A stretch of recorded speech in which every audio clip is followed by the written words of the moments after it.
Praise the Lord. യെശയ്യാ പ്രവാചകന്റെ പുസ്തകം 47 അധ്യായം അതിൻ്റെ 1 മുതൽ 15 വരെയുള്ളതായ വേദവാക്യങ്ങൾ. ബാബേൽ പുത്രിയായ കന്യകെ ഇറങ്ങി പൊടിയിലിരിക്ക, കൽദയ പുത്രി സിംഹാസനം കൂടാതെ നിലത്തിരിക്ക. നിന്നെ ഇനി തന്വങ്കി എന്നും സുഖഭോഗിനി എന്നും വിളിക്കുകയില്ല.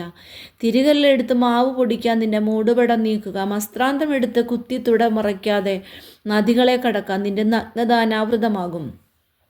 നിന്റെ നാണിടം കാണും. ഞാനൊരു മനുഷ്യനെയും ആദരിക്കാതെ പ്രതികാരം നടത്തും. ഞങ്ങളുടെ വീണ്ടെടുപ്പുകാരനോ സൈന്യങ്ങളുടെ യഹോവ, ഇസ്രായേലിൻ്റെ പരിശുദ്ധൻ എന്നാകുന്നു അവൻ്റെ നാമം. കൽദയപുത്രി മിണ്ടാതെ ഇരിക്കുക, ഇരുട്ടത്ത് പോകാം. നിന്നെ ഇനി രാജ്യങ്ങളുടെ തമ്പുരാട്ടി എന്ന് വിളിക്കുകയില്ല. ഞാൻ എൻ്റെ ജനത്തോട് ക്രുദ്ധിച്ചു, എൻ്റെ അവകാശത്തെ അശുദ്ധമാക്കി അവരെ നിന്റെ കയ്യിൽ ഏൽപ്പിച്ചു തന്നു. നീ അവരോട് കനിവ് കാണിക്കാതെ വൃദ്ധന്മാരുടെ മേലും നിന്റെ ഭാരമുള്ള നുകം വെച്ചിരിക്കുന്നു. ഞാൻ എന്നേക്കും തമ്പുരാട്ടിയായിരിക്കുമെന്ന് നീ പറഞ്ഞു, അത് കൂട്ടാക്കാതെയും അതിൻ്റെ അവസാനം ഓർക്കാതെയും ഇരുന്നു. ആകയാൽ ഞാൻ മാത്രം, എനിക്ക് തുല്യമായി മറ്റാരുമില്ല. ഞാൻ വിധവയായിരിക്കുകയില്ല, പുത്രനഷ്ടം അറിയുകയുമില്ല എന്ന് ഹൃദയത്തിൽ പറയുന്ന സുഖഭോഗിനിയും നിർഭയവാസിനിയുമായുള്ളവളെ ഇത് കേൾക്ക.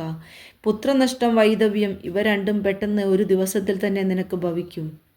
നിന്റെ ക്ഷുദ്രപ്രയോഗങ്ങൾ എത്ര പെരുകിയിരുന്നാലും നിന്റെ ആഭിചാരങ്ങൾ എത്ര അധികമായിരുന്നാലും അവ നിനക്ക് നിറപടിയായി ഭവിക്കാതിരിക്കുകയില്ല. നീ നിന്റെ ദുഷ്ടതയിൽ ആശ്രയിച്ച ആരും എന്നെ കാണുന്നില്ല എന്ന് പറഞ്ഞുവല്ലോ. നിന്റെ ജ്ഞാനവും നിന്റെ വിദ്യയും നിന്നെ തെറ്റിച്ചു കളഞ്ഞു. ഞാൻ മാത്രം, എനിക്ക് തുല്യമായി മറ്റാരുമില്ല എന്ന് നീ നിന്റെ ഹൃദയത്തിൽ പറഞ്ഞു.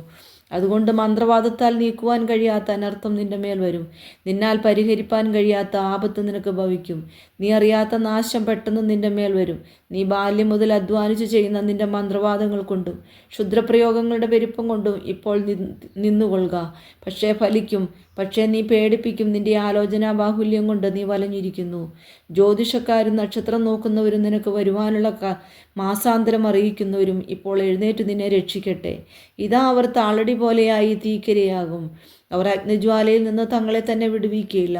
അത് കുളിർ മാറ്റുവാൻ തക്ക കനലും കായുവാൻ തക്ക തീയും അല്ല. ഇങ്ങനെയാകും നീ അധ്വാനിച്ചിരിക്കുന്നത്. നിന്റെ ബാല്യം മുതൽ നിന്നോടുകൂടെ വ്യാപാരം ചെയ്തവർ ഓരോരുത്തൻ താൻ താൻ്റെ ദിക്കിലേക്ക് അലഞ്ഞു പോകും. ആരും നിന്നെ രക്ഷിക്കുകയില്ല.